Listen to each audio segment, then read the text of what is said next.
32 साल की मीरा, जिसका चेहरा धूप और धूल से मुरझाया हुआ था, आंखों में भूख और लाचारी साफ दिखती थी। उसके सामने पड़ा कटोरा गवाही देता था उसकी गरीबी की। लोग उसे देखकर आगे बढ़ जाते, जैसे वह वहां हो ही नहीं। मीरा हर आते जाते व्यक्ति से उम्मीद करती, लेकिन हर बार उसकी उम्मीदें टूट जाती थीं। एक दिन एक चमचमाती कार आकर जंक्शन पर रुकी। उसमें से उतरा सिद्धार्थ, लगभग 24 साल का युवा, जिसकी आंखों में गहरी चमक थी। लोगों ने सोचा, अब वही होगा जो अक्सर होता है, गरीबी का सौदा। लेकिन सिद्धार्थ सीधे मीरा के पास गया और धीमी आवाज में बोला, मैं तुम्हें रोटी दूंगा, पर मेरे साथ चलना होगा।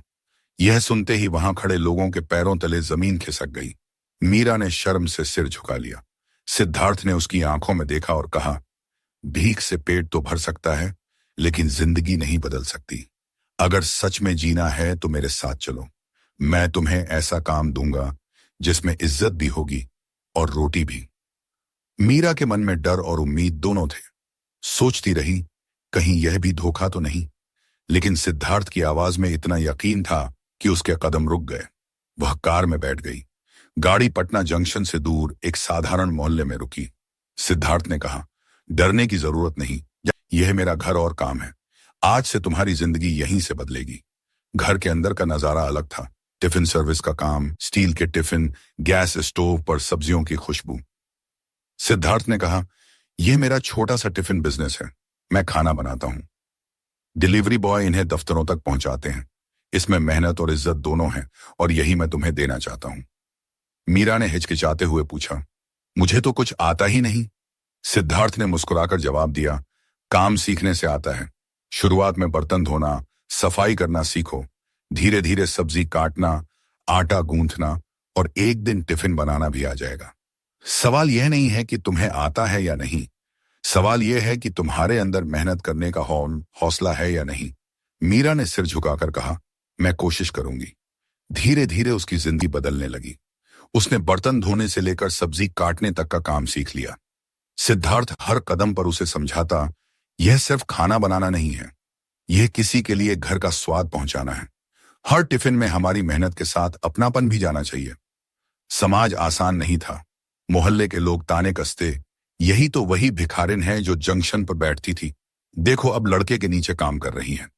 ये बातें मीरा के दिल को चीर देती। कई बार उसका मन होता सब छोड़ दे, लेकिन सिद्धार्थ के शब्द उसे थामे रहते।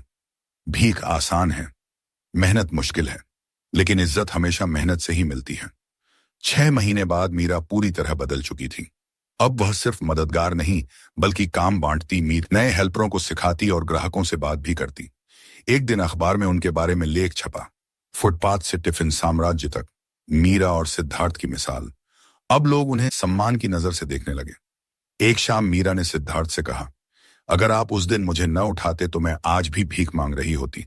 सिद्धार्थ ने कहा, मैंने सिर्फ हाथ बढ़ाया, असली सफर तुमने तय किया है। मीरा की आंखें नम हो गईं। उसने वादा किया, अब यह कारोबार सिर्फ आपका नहीं, मेरा भी है। मैं इसे इतना बड़ा बनाऊंगी कि कोई भूखा न सोए। कुछ ही महीनों बाद उन्होंने अपनी टिफिन सर्विस को नाम दिया, अपना घर टिफिन सर्विस। शहर के टाउन हॉल में कार्यक्रम हुआ जिसमें मीरा और सिद्धार्थ को सम्मानित किया गया। मंच पर मीरा ने कहा, भीख से पेट भरता है, लेकिन इज्जत सिर्फ मेहनत से मिलती है। आज अगर मैं यहां हूं तो सिद्धार्थ जी की इंसानियत और भरोसे की वजह से। हॉल तालियों से गूंज उठा। आज मीरा की पहचान मेहनत और इंसानियत है। यही उसकी सबसे बड़ी जीत है।